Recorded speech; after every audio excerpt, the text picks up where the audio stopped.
Welcome back to 8158 Stories of Sacrifice. Today's episode is a powerful reminder of the weight our first responders carry and the resilience it takes to keep showing up. Joshua Cote is a paramedic from Maine who started serving his community at just 16 years old. What began as a volunteer fundraiser turned into a lifelong commitment to saving lives. But behind the uniform is a man who has faced unimaginable loss, his mentor, a captain, and a lieutenant, all gone too soon. And through it all, Josh has battled his own mental health challenges, working to find healing while continuing to serve others. In this conversation, we talk about the highs and lows of a career in EMS, the impact of grief, and the importance of speaking up about mental health. Josh's story is raw, real, and incredibly inspiring. This is an episode about legacy, resilience, and finding light in the darkest moments. Let's dive in.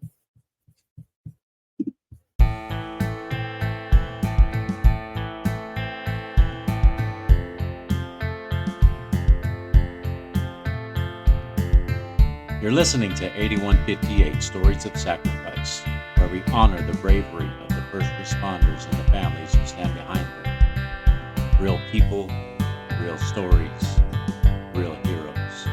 This is 8158.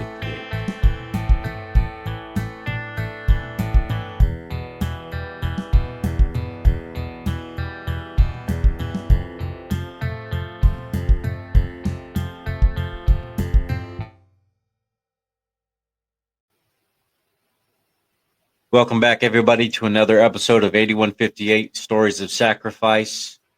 Our guest today is Josh Cote. Is that how you pronounce it correctly? Cote or Cote? I've always gone with Cody, but if you ask some of my relatives, they might say it that way. You know, the French are a little weird with their pronunciation, but I always say Cody. Okay. He prefers Cody. Spelled C-O-T-E. All right, Josh. So we're going to kind of get into a little bit of background in your career and your journey. You got your start in public service at the age of 16, helping with the fundraiser at the end that ended up changing your life. Can you take us back to that moment and what led you to become a volunteer firefighter?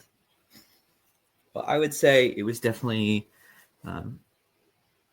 it was circumstance. So my neighbor had a house fire, actually.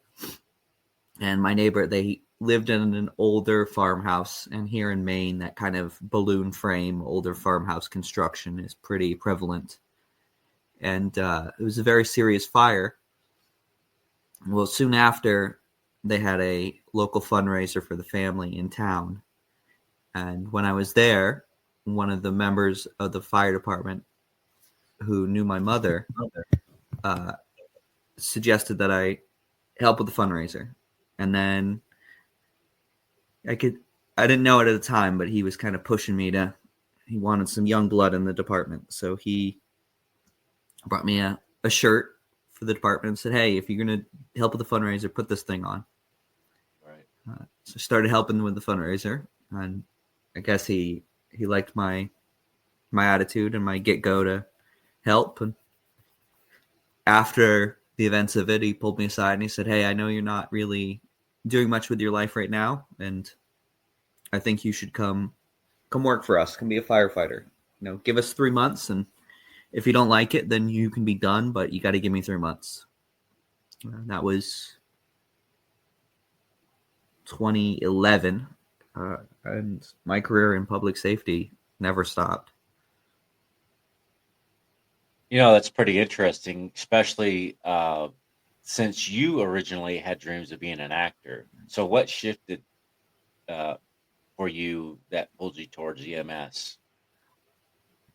Yeah, I enjoyed acting. I did theater for a while. I was actually in a local small film. You can probably find it out there somewhere, but you know, that'll be for some internet sleuths. But I definitely felt like it was a good opportunity for me. I wanted to do, something where I could stay active, and there wasn't a lot of In Penobscot County in Maine, there's not a lot of acting roles really for a young person. So figured it would be a nice job to get into.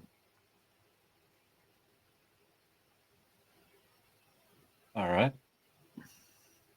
Uh, you've been a licensed DMT since 2013 and a full-time paramedic since 2016. What kept you rooted in this field, especially when it's such a high-stress environment? I would say, honestly, it's the community. It's, yeah, the job can be stressful, but I've met some amazing people in my life. Some of my closest friends I met in the field, and even those that have left the field, I still have some contact with some of those people, and it's been really good to have some good friends that I've found along the way. Right, right. So you'd say you pretty much love what you do. Um, I mean, tell me, what is it that you like the most about your job? I would say the best part, honestly, is my job is it's never the same. There are similarities every day. Like when you wake up and you first get to work, that there are certain goals you have to do. We have to meet with the offgoing crew and talk to them for a minute. Got to check in with who's there. Got to check the equipment for the morning. But past that, I never really know where I'm going to be or who I'm going to meet. And it's enjoyable. I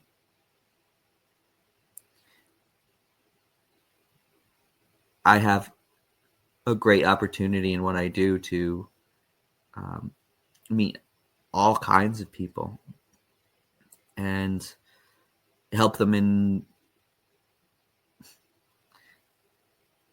what they often feel is the worst day of their lives. Now, I've gone to people's house because they called 911 because they had a nightmare.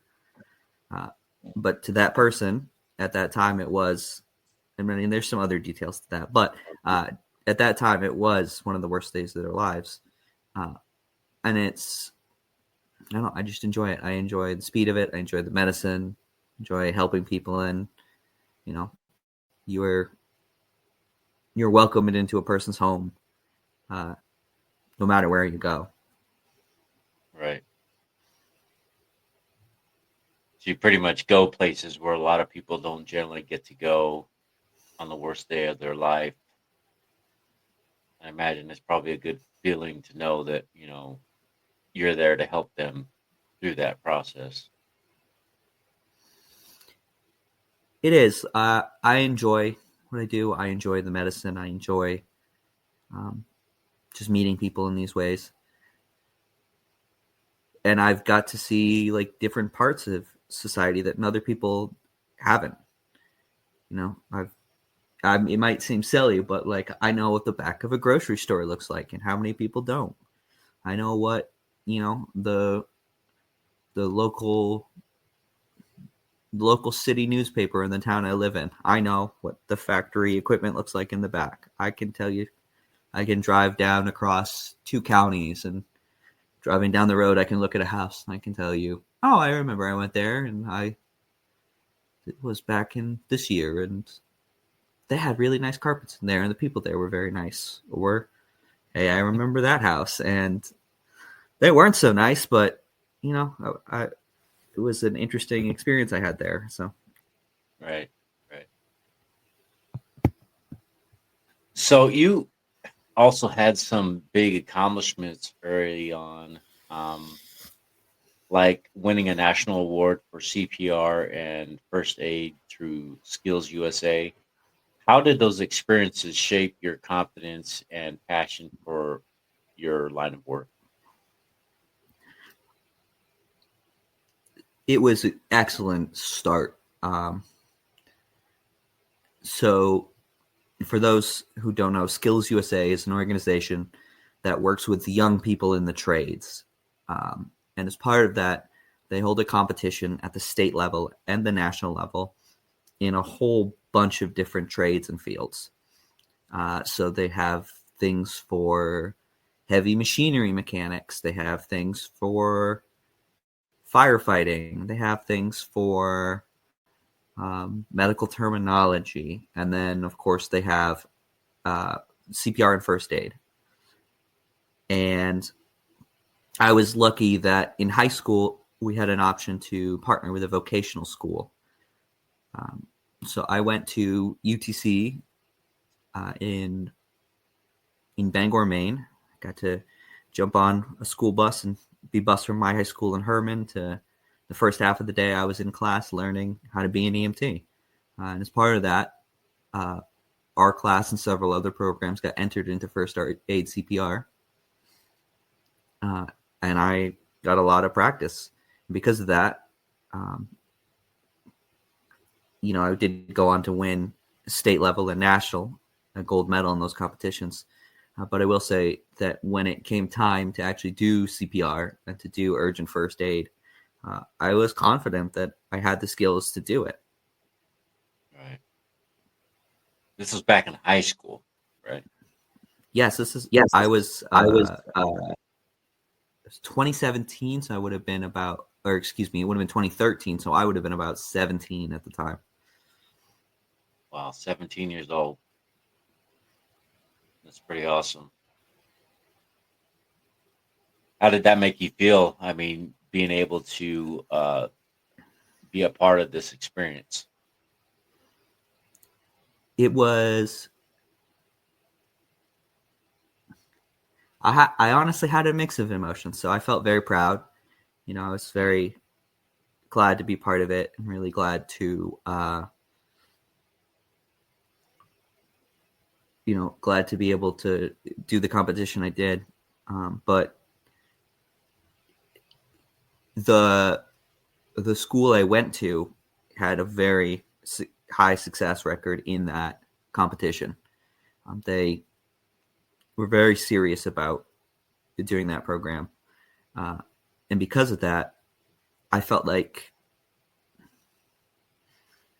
I had the best chance I could have. So when I got that gold medal, it kind of felt like, this is what I'm supposed to do. Like, this is just how it goes. Like, if it was Rico that year, who was the same age and the same people in his corner, he would have had the same result. Right. That's pretty awesome. Now, is this a program that the school had selected, or is that something that you chose to do on your own? Like, because you said there was different programs that were a part of this Skills USA. So the school is entered in Skills USA for all kinds of competitions. So I had friends who were doing culinary arts who were involved in a competition with that. I had friends who entered in firefighting. Okay. And they've been historically part of Skills USA for a long time. And like I said, this is a national organization.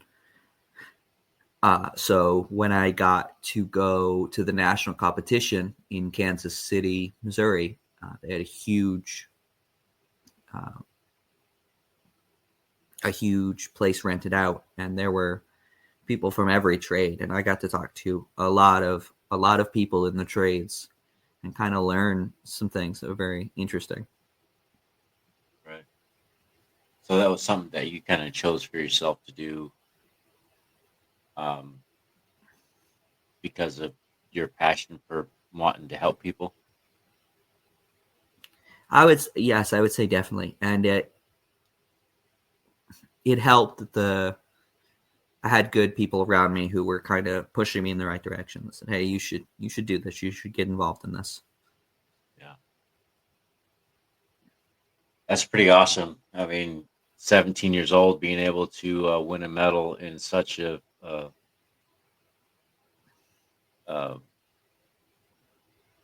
skill set and have a passion for it it's pretty awesome. Not a lot of teenagers have that kind of focus, and it's pretty admirable of you to have that mindset when you're at that age? Well, like I said, I was very fortunate. For a long time, I didn't know where I was going. I didn't know what to do or had plans for the future. And sometimes I joke I still don't know what I want to be when I grow up, but this has been a great career for me. Yeah, it's pretty awesome. It's definitely an admirable career. Now, shifting gears a little bit, we're going to kind of talk about a little bit of loss and grief in your life. Mm-hmm. So in 2016, you lost your mentor, Uncle Dan, to cancer. And a year later, you lost your captain to a stroke. Then a lieutenant had committed suicide, you'd said? Uh, Yes. So yeah, go ahead. I'll take it back a little bit. So it's Uncle Don. Uncle Don is you know, is a legend in my community. So I first met Uncle Don as part of UTC. He was a kind of like a guest instructor at the time. So I had my primary instructor, and he would also help with the EMT program. And he was involved in teaching CPR and first aid for the American Heart Association for many, many years. So on top of being a firefighter, teaching EMT classes, and teaching for the AHA, he had all these experiences and met these many, many people through his years of service. And he was a person who he took me under his wing and kind of helped me study a lot and really helped me to get my EMT and pushed me again and again through the process. So as part of that, he was definitely an interesting fellow. When I met him, he was in his late 70s. He was a older man, but very still passionate about the field. Mm-hmm. And he would, he helped me get my EMT. And then after EMT school, when I graduated high school, I went to the local community college in Bangor.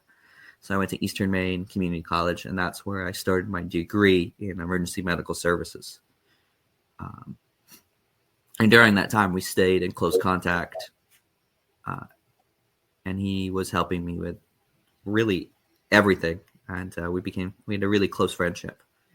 A perfect example of this is when I was still in high school and I was learning how to drive. I was driving his little pickup truck, going to help him teach a CPR class, and he had a stack of index cards. They were about this thick, and they were medical terminology, and they would be sometimes useful and sometimes a little less useful.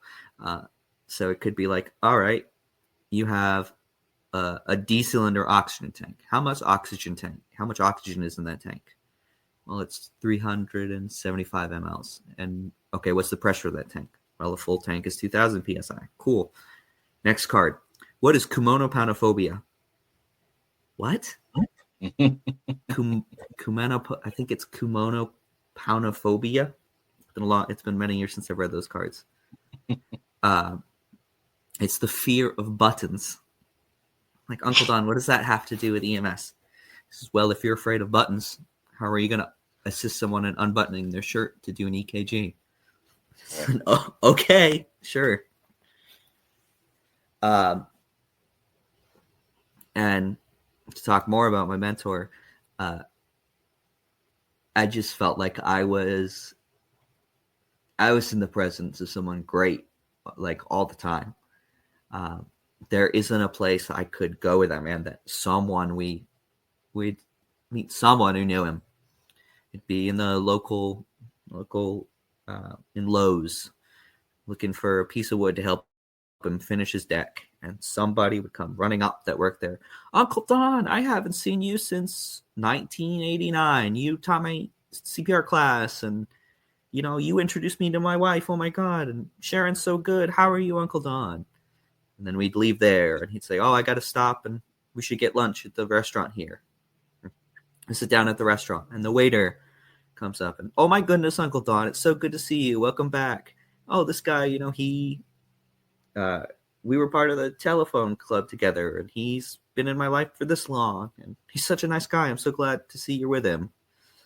And stop at the gas station on the way home and fill up with gas, and someone at the gas station would come running out. And, oh my goodness, it's Uncle Don. Everybody come say hi to Uncle Don.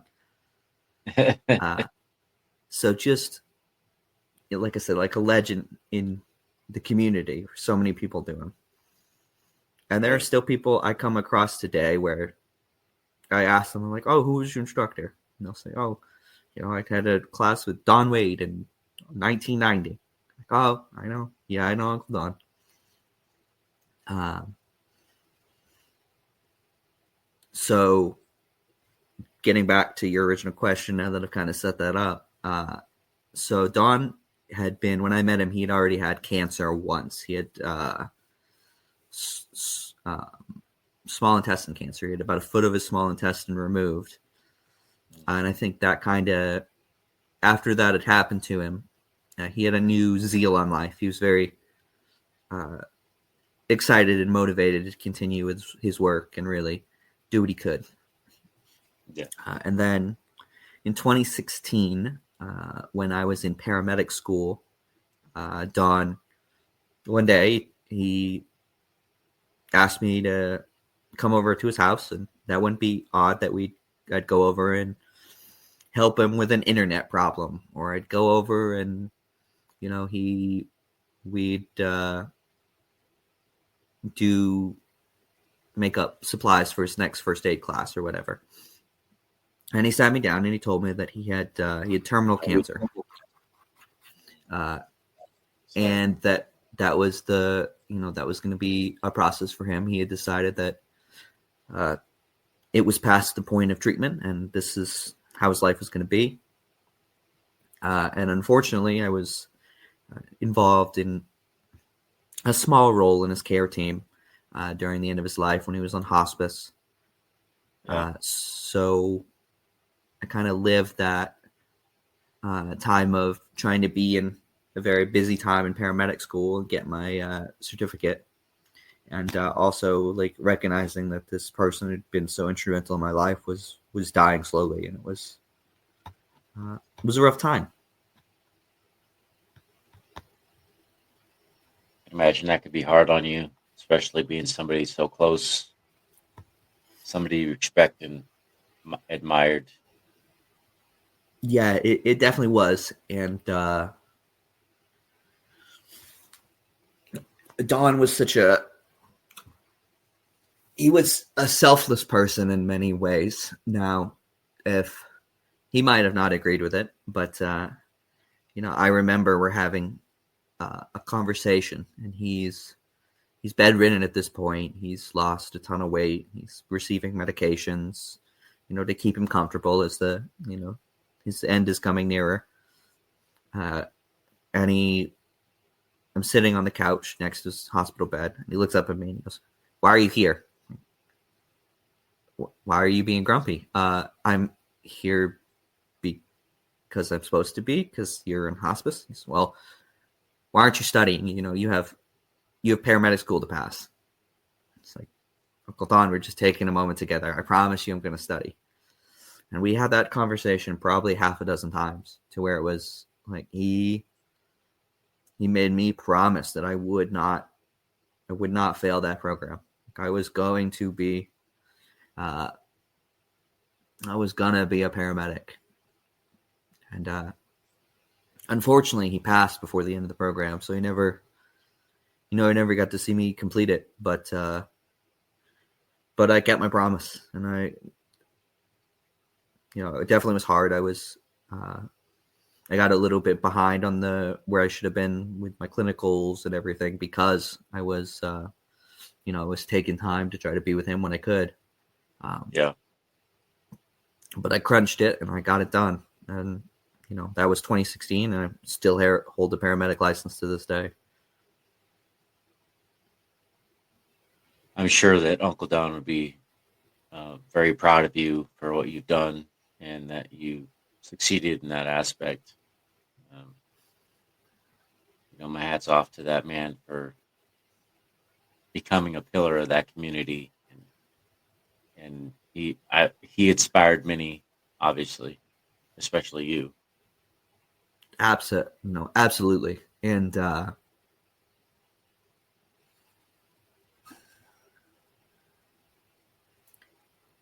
I definitely feel that he touched many lives. I mean, he taught thousands and thousands of people CPR, and during the end of the class, he would always tell people and he would thank them for their time and their attention. He said, this is the sad part I have to tell you is if you're going to have to use these skills I've taught you today, it's probably going to be on someone you know or a family member. Mm-hmm.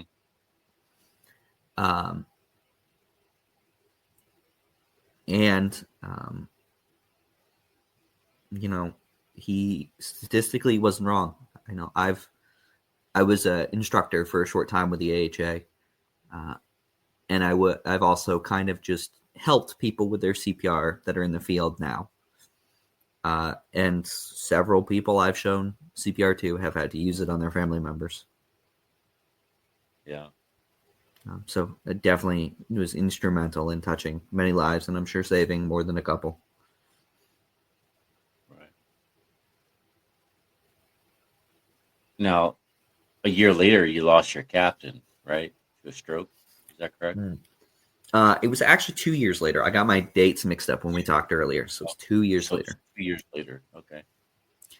So 2 years later, I thought it was sooner, but I went back and did a little research to make sure I wasn't off. You know how time blurs. Yeah, sometimes. So yeah, 2 years later, the fire department I was working at the time, where I got my start, we lost one of our captains to a stroke. And I remember that morning, I lived in a neighboring town. I didn't live in the town that I worked for at the time. And I was in a group chat with some of my coworkers, and they said, "Hey, Cap hasn't shown up this morning." And immediately, red flags are going off, because this is a man who was in there every shift a half hour early. There were times where I would finish a fire in the middle of the night. I would take a shower, and I was just too tired to drive home. So I'd crash on the couch for an hour or two. And, shift starts at 7, and at 6 in the morning, that door comes flying open. A pot in a pan. Bing, bing, bing, bing, bing, bing, bing, bing. And I'd hear, "You listen, brother. You get out of the couch. This isn't a home for wayward paramedics." Stumbling out. And he would be in the kitchen. He'd be cooking up home fries for the crew that was coming on and telling jokes and whatnot. So, right. So that morning, we got called that he did not show up by 7 a.m. and that was unheard of. So a bunch of us jumped in the car and showed up at his house. And unfortunately, we were able to see through a side window that he was still in bed and he was non-moving. And we, fearing the worst, entered his home and found him, and he was clearly deceased. And that was a big, hit for the department. He was someone who had been there for years and years. He had at one point reached the point of chief, and then for some reasons he decided that he was going to step back to a role of firefighter. He reappeared as captain, and then at the end, before everything happened, he decided that he was just going to go back to firefighter, and he was happy to do it. He was happy to serve his community. and a couple of days before he died, he was actually working at the firehouse to clean floors. He decided he was going to strip and mop and buff the whole fire department. So that was his project. Nice. And sadly enough, yeah, go ahead. Finish your story. Yes. So I think you were going to say that, sadly enough, that same year, so that was in May, that Alan died of a stroke. And then in September of that year of 2018, we lost one of our, I think he would have been captain at the time. I met him. He was a firefighter, and he rose to the rank, so he would have been at the rank of captain at the time. We lost a captain of ours to suicide, unfortunately. Mm.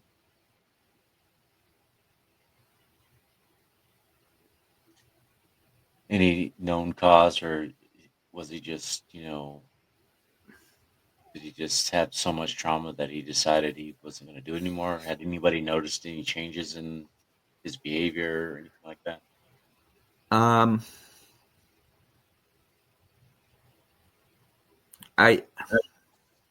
There are a lot of factors, I think, that were at play. Some tough times at home, but also, he'd been in the field for many years, and was also a dispatcher as well as a firefighter and the EMT. So he'd done fire and EMS and dispatching. So he had a lot of experiences. And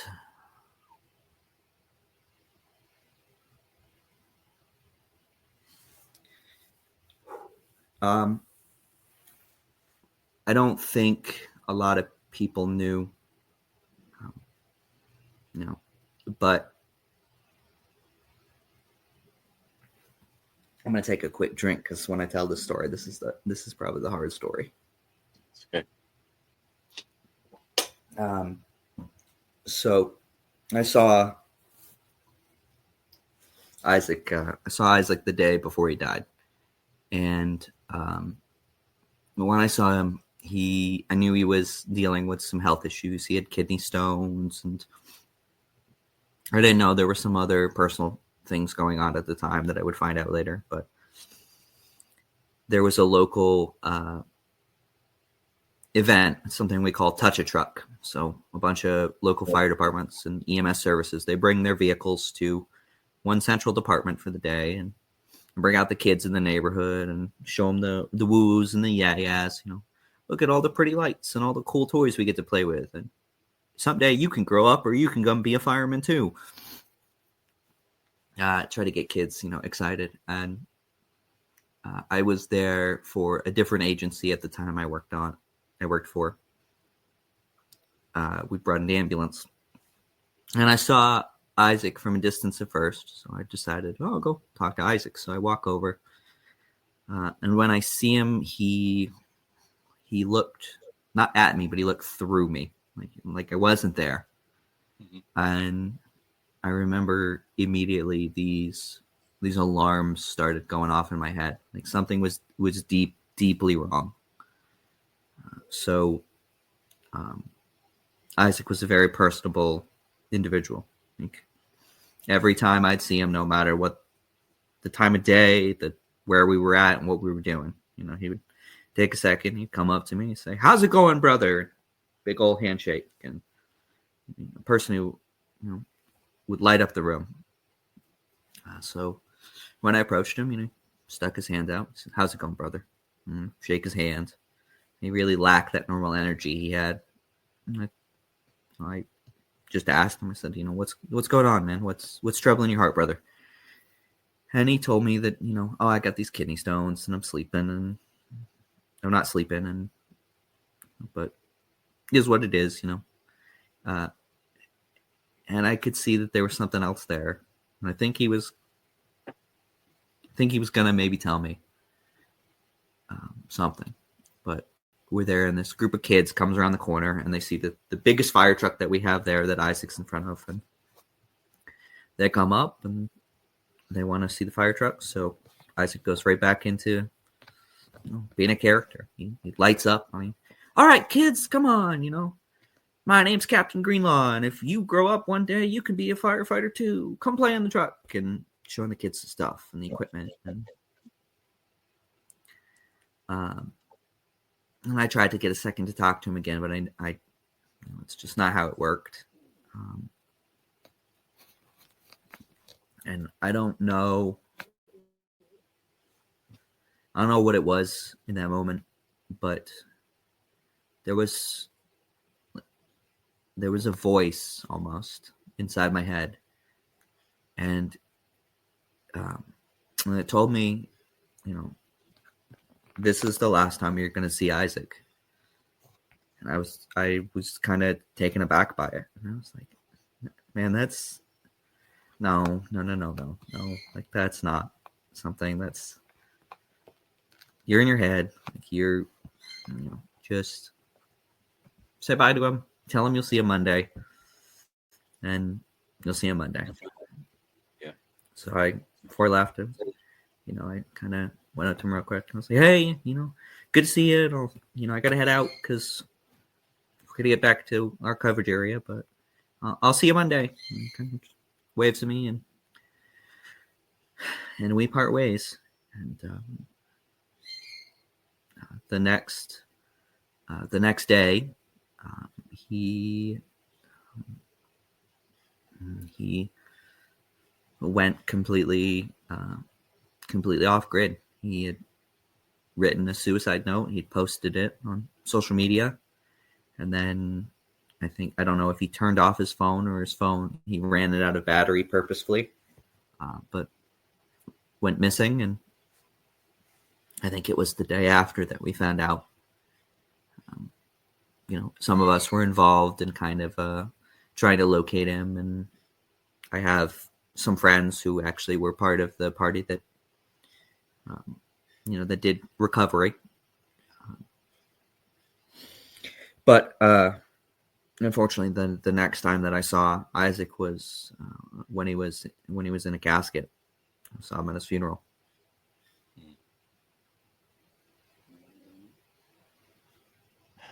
That's an incredible amount of loss for anyone, especially someone with a caregiving role. How did you navigate through all of that?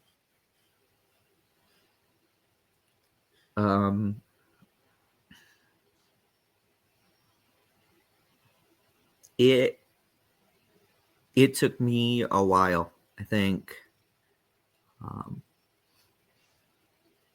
So I tried to continue to stay on that department and work. And I did for a while. And then between that and kind of when COVID happened, my desire to just do firefighting was just gone. Mm-hmm. It was, I still sometimes, that department is in my hometown. So sometimes I'll go visit, but it's hard to walk those halls. I have a lot of memories there. A lot of my,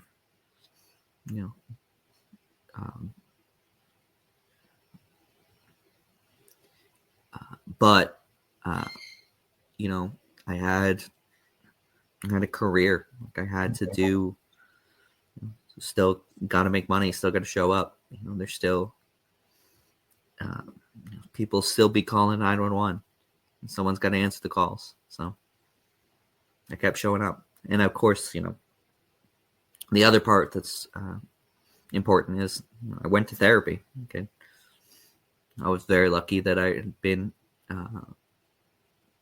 going to see a therapist already. So it wasn't anything abnormal for me to get right back in that room and talk about, everything that had been going on.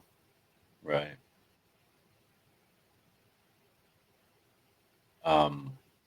So how did those relationships, especially with Uncle Don, shape your outlook on life and your work? Those relationships for a long time really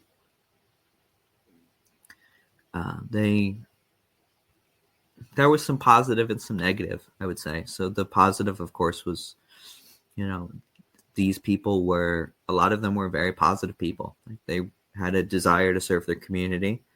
Hmm. They had started in their hometowns just like I had, and I got a lot of great lessons from them because of that. And I definitely, it gave me some positivity and some light to try to continue and to try to uh, give almost. I don't like the term necessarily, but you could call it customer service. You know, That's okay. to give good customer service in a way. You know, I hear that. So, I guess that's how you like to look at it, customer service or care, or I guess however you view yeah, I guess I'm trying to look for a better term. Honestly, it. someone uh, the agency I work for now, that's what one of my supervisors said, uses the term. It's like, you have to have almost good customer service. Like, these are the people that are asking for us, and you have to do the best with. Um, Okay. I don't know if I like the term. I'm looking for a better one. It just kind of feels, Yeah. I got in this job so I wouldn't have to work for, corporate. So Right. trying to find a better word. We'll see. Just think on it. You'll Mhm. figure it out. So now shifting gears into mental health and the weight of the job. You've shared that you were diagnosed with MDD, which eventually became bipolar disorder. When did you first notice your mental health was being affected by the job or by everything that was thrown at you in life? I would say that I had definitely always been a person that had struggled with depression. I'd known for a long time. Uh, and then, of course, with the job, there were times where things were difficult, and I think that um, I probably started to notice the effect of the job on me really in about 2017. There were a couple incidents I was involved in where I remember just feeling kind of um, like dread for a couple days after. Um, and I kind of was like, okay, this is we we're in the business of lives, so like, you get to see the beginning of some and the end of more than some. So, Hmm. unfortunately, this is part of it. Um, and then I think that really ramped up during COVID, because it was, we were involved in what was a global pandemic now. We Yeah. didn't know how hard this was going to hit people. And um, it, there was a whole nother layer of stress. Um, so I'd definitely been, like I said, I'd been diagnosed with major depressive disorder for many years. And I tried a number of medications for it. I tried therapies. Um, I would have some success with some meds, and then unfortunately a lot of not success with some. Um, so after years of try a med for 6 months, go back, find time with my PCP. Well, this isn't working, or I think this is kind of working, but maybe not so much. Right. Playing with doses, and different meds, and different diagnoses or diagnosi, whatever. Eventually, the diagnosis was reached of bipolar type 2, um, and I was able to find. We will return after this quick ad break.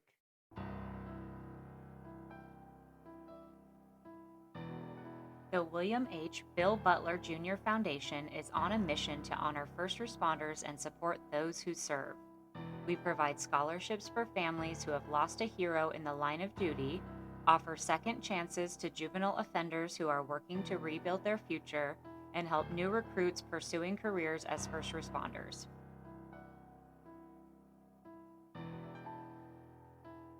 Through generous donations and the sale of merchandise, we're building a community that uplifts, empowers, and creates lasting impact.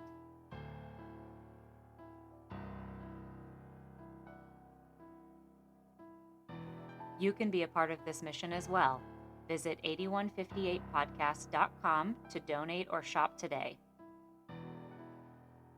Together, we can support those who serve, honor those we've lost, and give hope to those who need it most.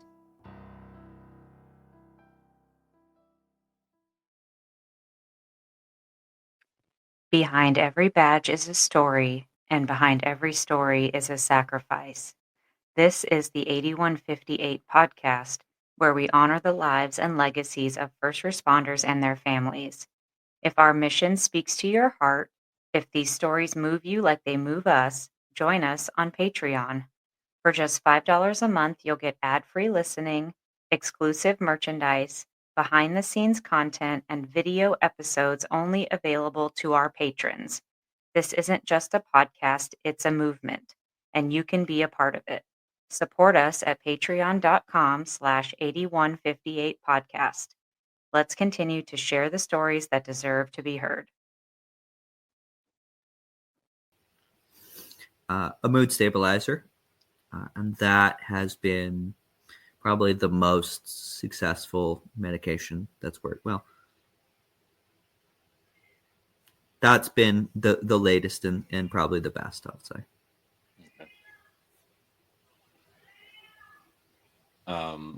So during this whole process, what is the hardest part of the diagnosis for you personally and professionally? I would say the hardest part of the diagnosis has been, it's been the lows. So for me, part of my mental illness is bouts of serious depression, and that looks like at its worst is me not getting out of bed for 12, 13 hours. I remember in 2023 having this long stint of depression to where I had a little bit of vacation time away from work, and then I took a number of sick days after too, because I couldn't do it. I couldn't get out of bed. I couldn't, I had trouble feeding myself. I had trouble doing, it was a Herculean task to get out of bed just to brush my teeth, let alone, try to face the day. And of course that makes everything else a lot harder too, because now I know eventually got to go back to work. I gotta get back at it, but I really don't see the point. I don't have that fire to get out of bed. I just stopped caring.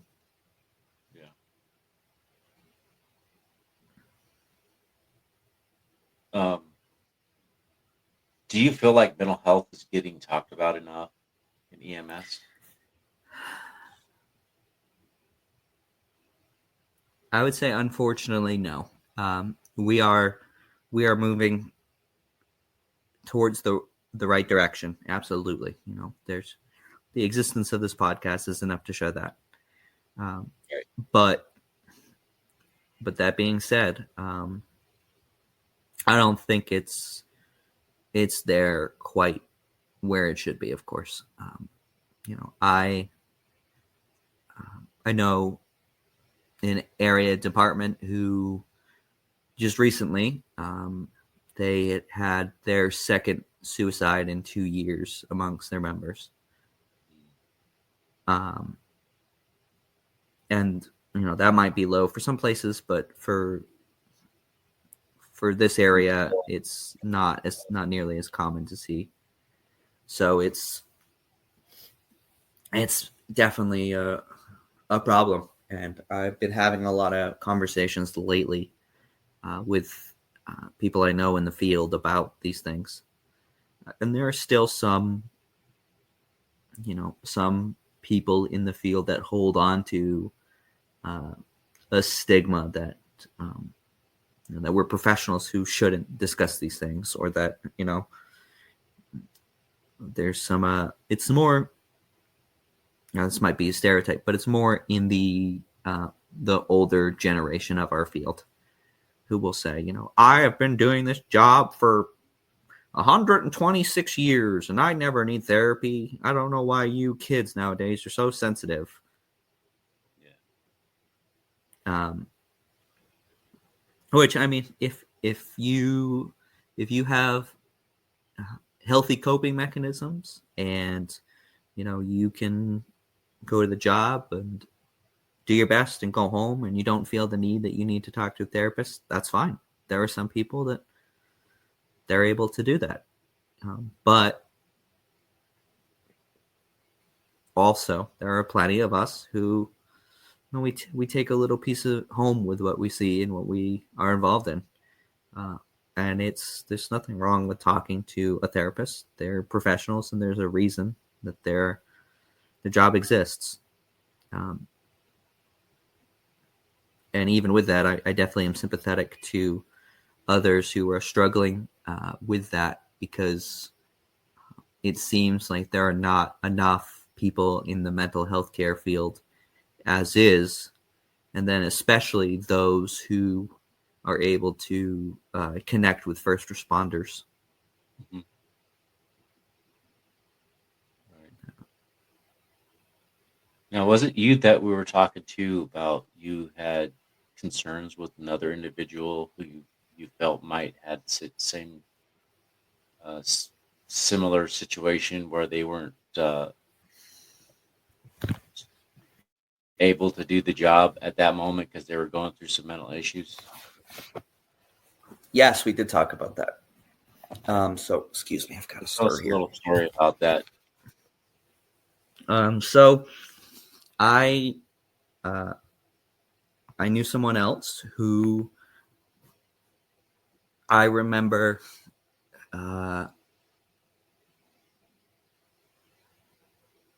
it would have been probably 2021 at the time. That I knew someone else that I knew was not doing well at the time. He had some struggles with his mental health, and we worked for the same agency. And I remember it was the end of the day, and I was supposed to be there for 12 hours, and I'm kind of being held over late to finish the last of my paperwork associated with the day. I'm typing on a computer, and I hear him having a conversation with the supervisor on the phone, and he is doing everything he can to not be at work right now. He is trying. He's asking everyone he can, hey, can you take the shift for me? I need to go home. Hey, are you taking the shift for me? I need to go home. And he's not saying anything that's he's not saying certain terms or certain words, but in our field, we see people who sometimes need mental health care. They need it urgently. And because of that, we know some of the terms and some of the words you can use, and others that will, that are not as kosher. There are certain things that I hear someone say, and I have to stop and I have to try, I might have to force them to be, you have to go seek a professional now. Like, you're saying things that are concerning enough to me now that you need to go to an emergency room with me because of these things. Right. And he's playing it so that doesn't happen, but I can tell something's not right. So he walks into the room that I'm in, and several other people are with me. And I felt the same feeling that I did that day with Isaac. I felt the creep up the back of my neck, and like that same voice telling me, like, you have to do something right now. You have to do something right now. And I asked that some of the other people that were there take a step out, and I left another person that was there with me that was also, a friend of this person. And he was, he was nervous, and he was like, I have to, I got to get out of here, blah, blah, blah, blah, and kind of trying to avoid the conversation, I think, initially, that he could tell was coming. And I told him firmly, like, no, you're going to sit down, and we're going to have a conversation. So he heard me, and he sat down, and we had a long talk and about the job and some things that were going on in his life. And I told him, like, okay, so what's going to happen now is, like, you're going to go home. I'm going to cover your night shift. I'll take your 12 hours. But you're going to leave here, and you are going to go to see your significant other. And when you get there, call me. And he agreed. And then I told him straight up, I said, hey, I think you're at a point now that you need to get out of this career. Like, this job is killing you. I can see it. I can see the way you walk, the way you talk to people, the way you're interacting with me outside of the job. Like, you need to do something else. And he was concerned. He wasn't sure what he was going to do and where he was going to go. But we had a hard conversation. So we went home for that day, and I finished the shift out for him. He called the supervisor first and said, hey, Josh is going to take the shift for me. I am going to go home. And they talked for a short amount, but there was not a lot said. And then, I called the supervisor and I said, hey, I'm going to, I'm doing the shift. This is the truck I'm on, and this is who my partner is, and we'll finish it out. So I did. And I actually saw him the next day. We sat down together, and we had a long conversation about where he needed to be and ideas and how he was feeling. And I'm very glad that conversation happened. He no longer works in EMS. He works in healthcare still, but he had done his time. He'd done many, many years of full-time service, and he would, if his time during on the truck, if I had to have someone called to go treat my mom, he would have been one of those people that wanted to go treat my family. But yeah, he had done his time, and it was time to retire. So you kind of noticed something was off, like you did previously with your other captain, and this time you intervened. How does that make you feel, knowing that you had actually had an impact on somebody's life that potentially saved their life? I'm glad. I'm really glad. I'm very, I'm very glad that was how the things went. And I had, the other person that was with me that day had some perspective also. Uh, he was being a veteran and a first responder. He was able to kind of also give some perspective and some ideas. And I think having someone to work with me and kind of sit this person down and direct them was super helpful. And I'm very glad it went that way, but I also had a lot of guilt about Isaac for a long time. And I think back on that moment and I feel sad. I feel sad that sometimes I wonder if things were different. Yeah. But that, we can't change the past. Yeah, unfortunately, we can't go back and undo the things that we wish we could undo.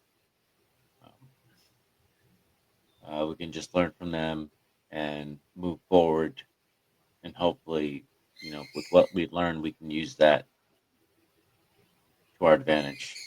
Mm-hmm.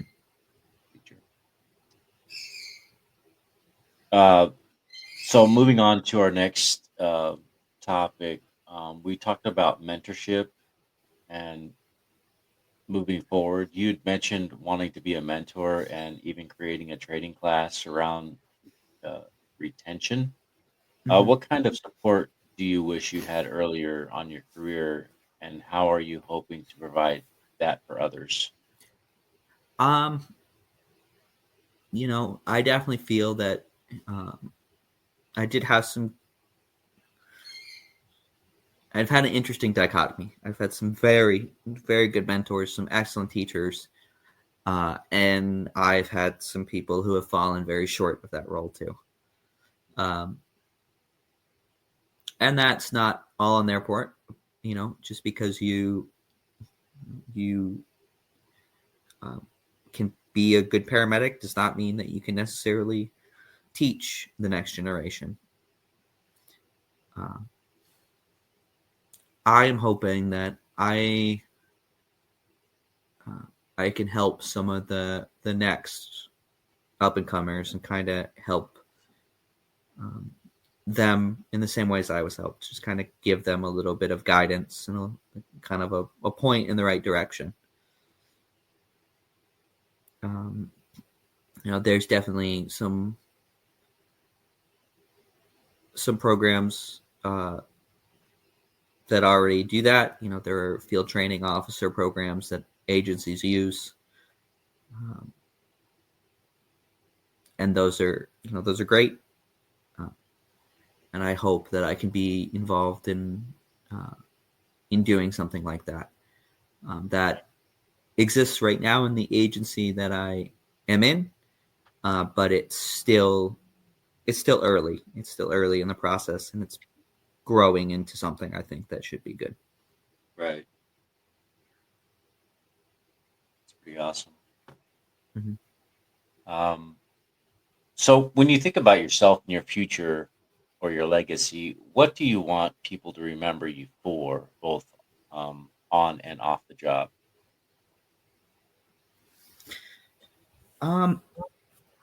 I think I hope people remember my empathy. There are plenty of people in the field who we might call them salty.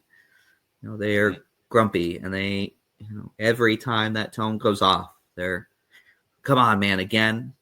And there are times where I have to look at some others across, the many places I've worked. I've had to look at others and be like, yeah, man, again, like this is what we get paid for.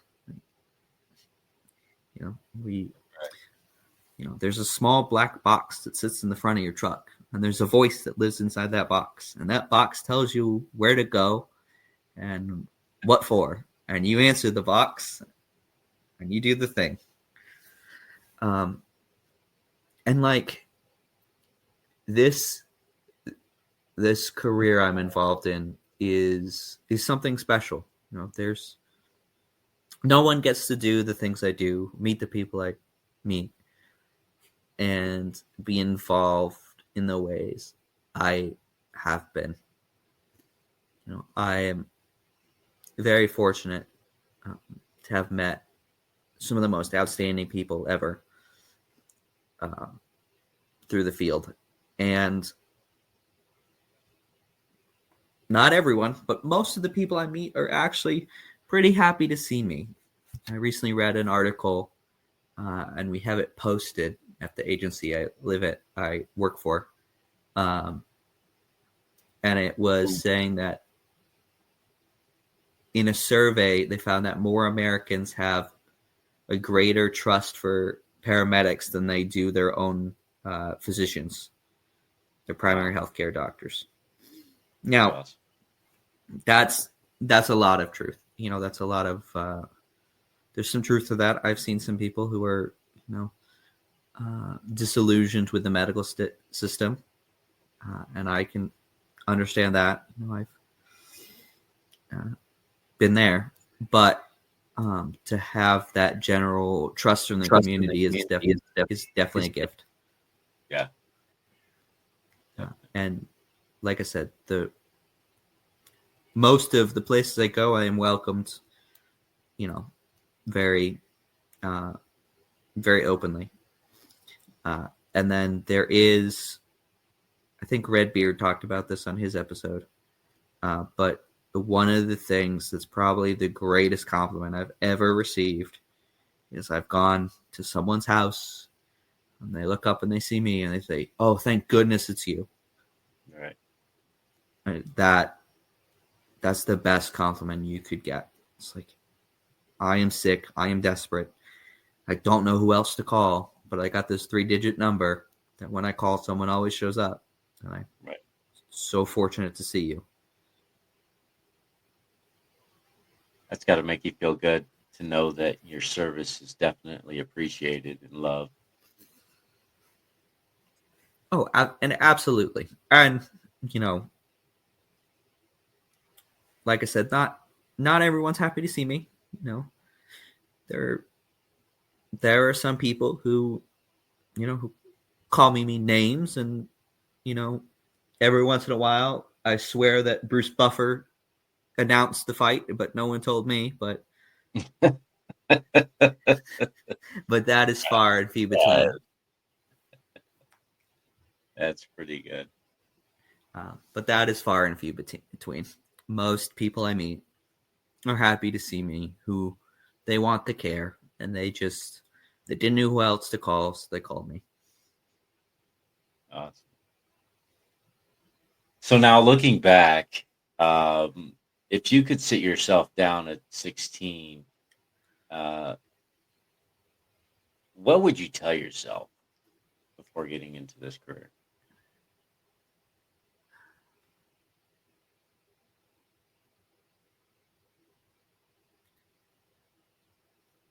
I know exactly where it would start. I would take 16-year-old Josh and I'd sit him down and I'd look at him and I'd say, "Oh my God, dude, shut up. Shut up. You don't need to be the loudest person in the room. You don't need to be the first person to make a joke. You have an opportunity to be around some amazing people. You need to listen." And not that at the time I wasn't happy to learn and take what I could in, but I was also pretty brash and I had, some tendencies to have a loud mouth. And, I don't know that I've always grown completely out of that. Sometimes I think I start the day by promptly putting my foot in my mouth, but I'm definitely a lot better. Yeah. And I think that came from insecurity. I was 16.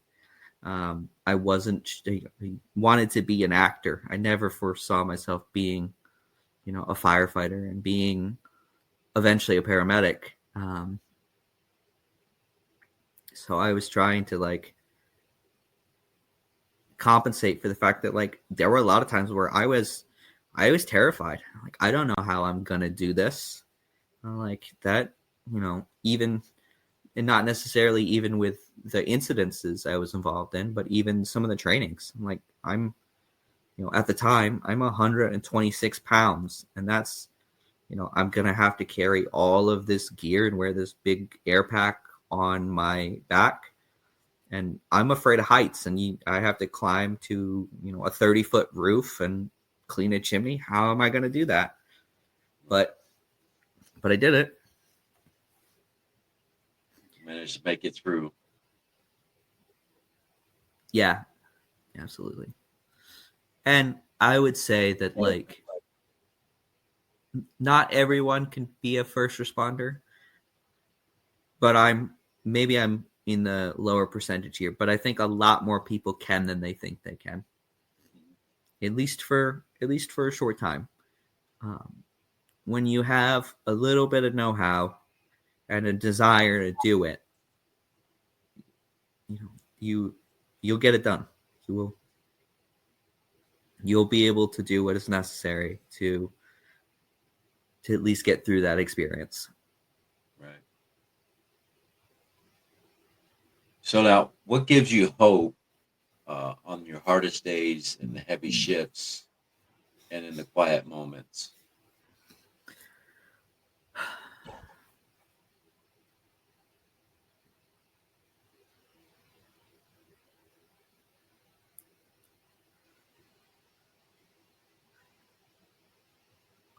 I think that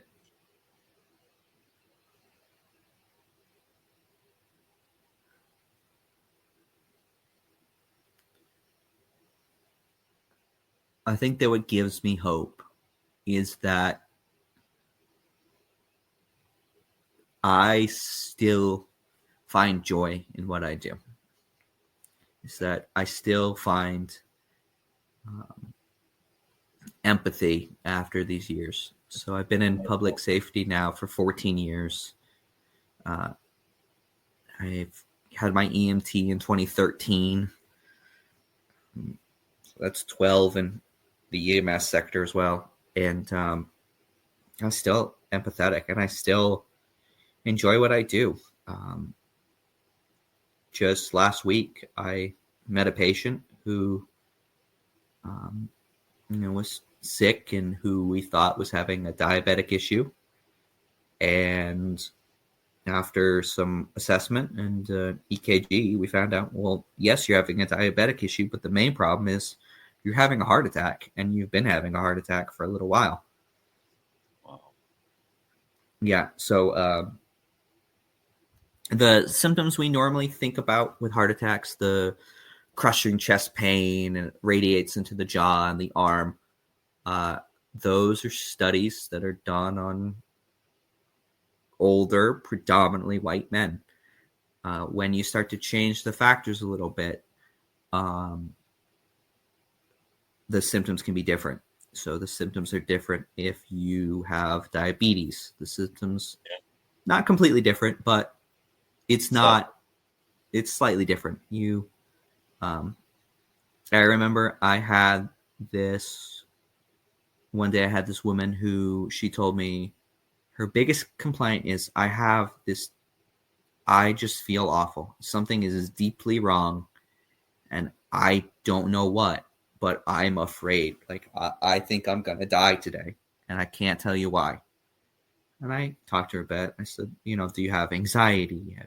Has something bad happened in your life? She's, no, like, my life is really good.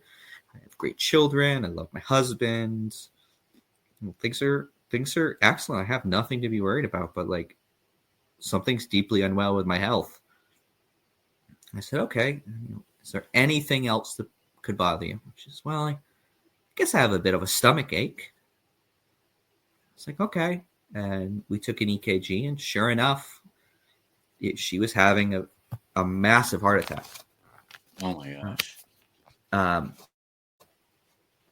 And that wasn't this last time, but this last time, like, I met this woman. I realized and she was young. She was younger than 40. And she was having a heart attack, and I was able to recognize it. We were able to go to a further hospital that had better cardiac needs. We got the chance to bypass the ER and go straight to a cath lab and get this woman off our ambulance stretcher and directly onto a table where she was going to get a cardiac cath to fix her heart attack. Okay. So it worked exactly like it should have been. Like, it was exactly all the cool medicine that I had learned, all the things that we had reinforced of, hey, this is why you do this assessment, and this is the benefit the patient will see. They will get when you're having a heart attack, getting to specialty cardiac care and getting a cath performed. The sooner you get that, the sooner you get oxygenated blood to a heart, which is the less damage that person has in the long term to their heart muscle.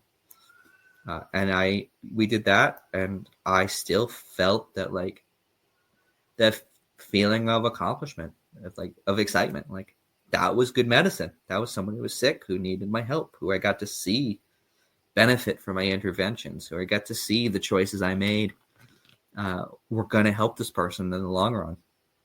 Right. It's pretty amazing. It's awesome. And like I said, it gives me hope. Now, immediately after that, I went and met a gentleman who was very intoxicated and who called me a lot of mean names. But even then, I still felt some hope from the day from that woman earlier. Right. I bet you that outweighs the drunken, disorderly gentleman. I would say, yeah, for the most days. And, not plenty of bad decisions are made with alcohol and attitudes. So, yeah, I can't stay too angry with the gentleman. Right. I hear that. So is there anything else you'd like to share with our guests before we go ahead and conclude this episode for this evening?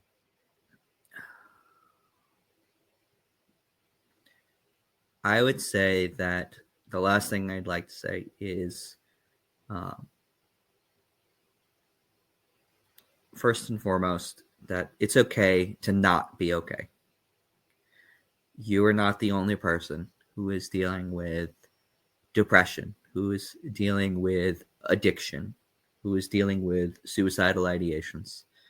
I guarantee you that there is someone in that same department, that same EMS agency, that same, dispatch center, corrections facility, any of these things. There's someone else there who has at least one of those things. They're dealing with a mental illness. They have a substance addiction that they're not ready to talk about, and things are not great at home. At least one of those things. There's someone in that agency. Statistically, there has to be. Right. So you're only doing yourself a disservice from not reaching out to someone, because there's absolutely someone there who's dealt with something similar. If you can't reach out to one of your coworkers or someone else in the field, there are plenty of healthcare professionals as a place to start. And it's not going to be a clean and cut journey. It's going to take some time. There's going to be a lot of talking involved, a lot of therapy, maybe a number of medications and visits over years and years and years. But it is better than the alternative. Too many people in the public safety community are killing themselves slowly because of their mental health or their addictions. Right. And I have been to a couple first responder funerals, and they are awful. And I want to go to as few of those as possible.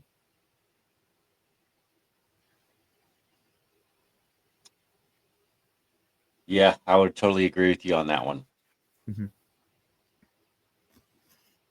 Definitely don't need to have a first responders uh, prematurely ending their lives or their careers.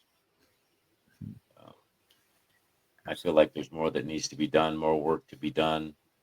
Um, we're going to continue to do what we do here to help support you guys through whatever it is you guys need. Um, this is the best that we can do at this point, but we're trying to do more. We're trying to reach out and help more.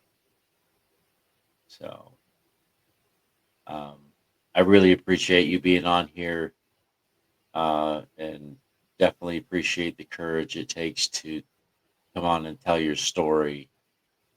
And you know, my heart goes out to you for your losses. You know, with your captains and stuff, and your mentor.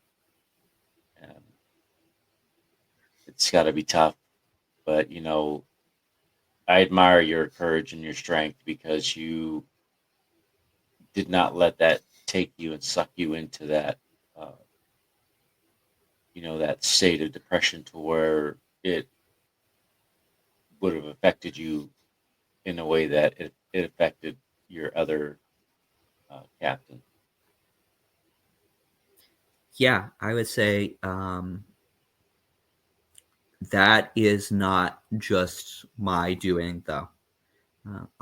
There was in 2023 when I talked about my depression, things got very, very serious. Mm-hmm.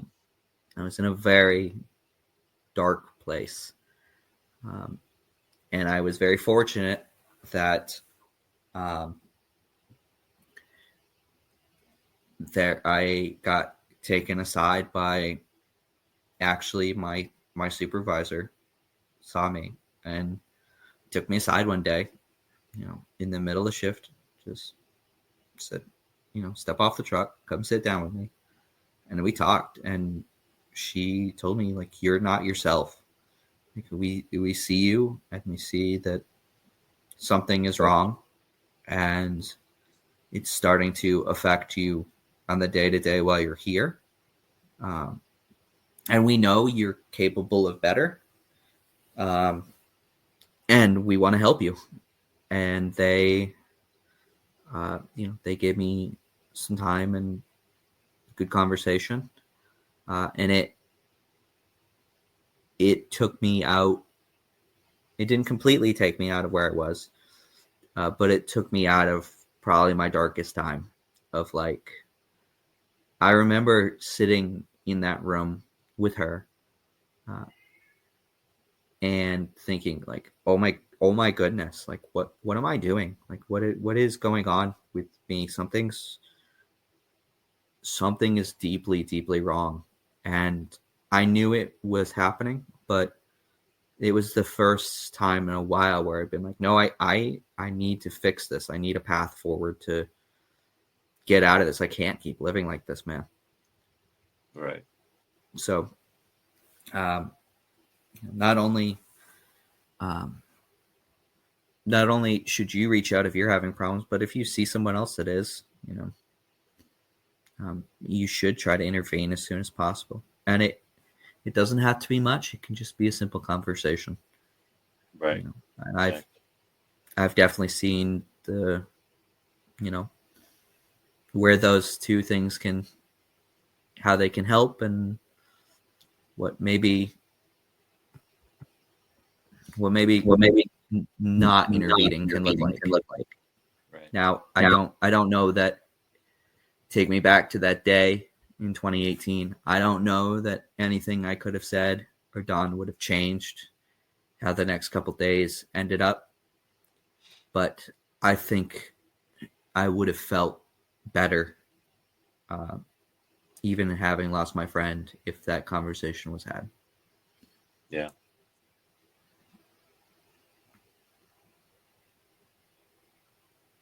That's sad, but you got to bear the weight, I guess. I mean, Mm-hmm. it's not your fault.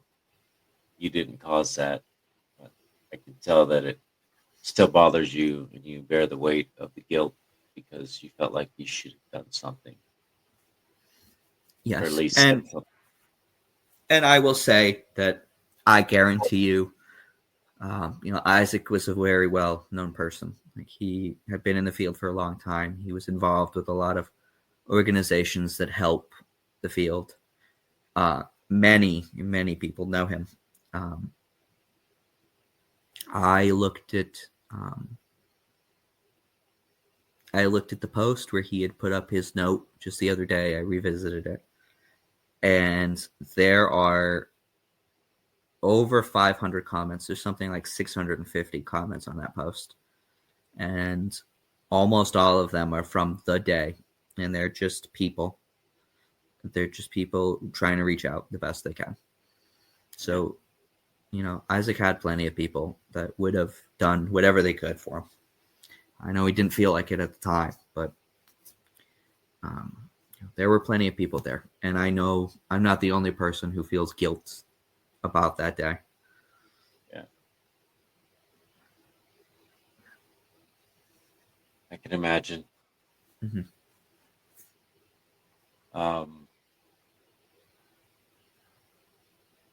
Thank you for being here, Josh.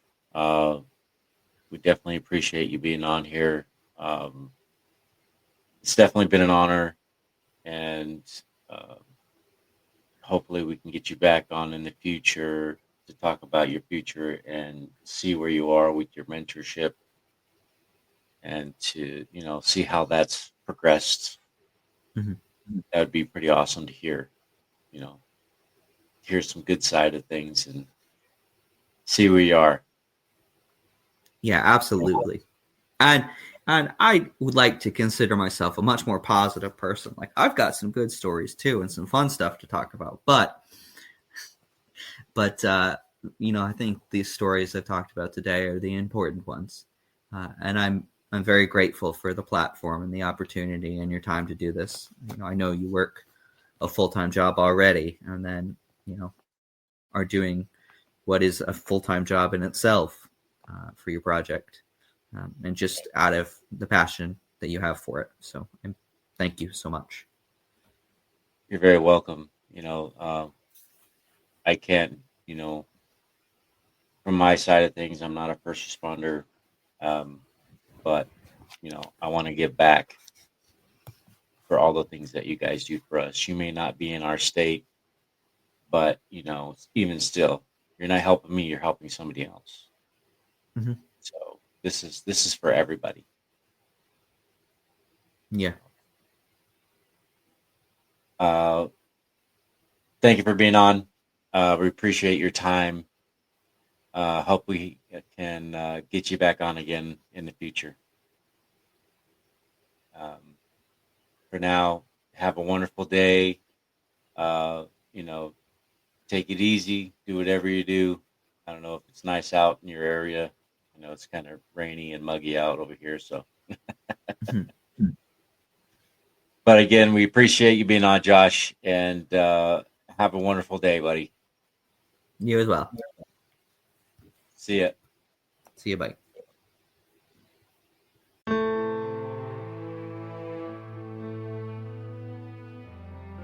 Thank you for joining us on 8158 Stories of Sacrifice. Every story we share is a tribute to the courage and resilience of first responders and their families.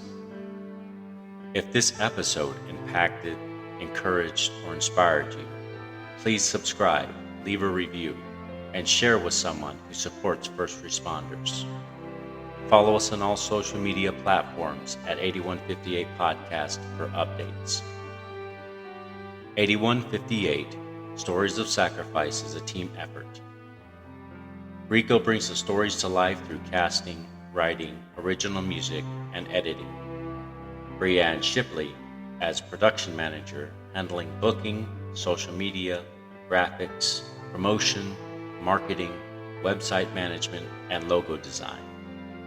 Please visit our website at 8158podcast.com. For questions, collaborations, or to share your story, our email address is contactus@8158podcast.com. Until next time, let's continue to honor the legacies and remember the sacrifices of those who serve, every brave man and woman on the front lines, protecting and defending us all. This is Rico signing off and honoring 8158.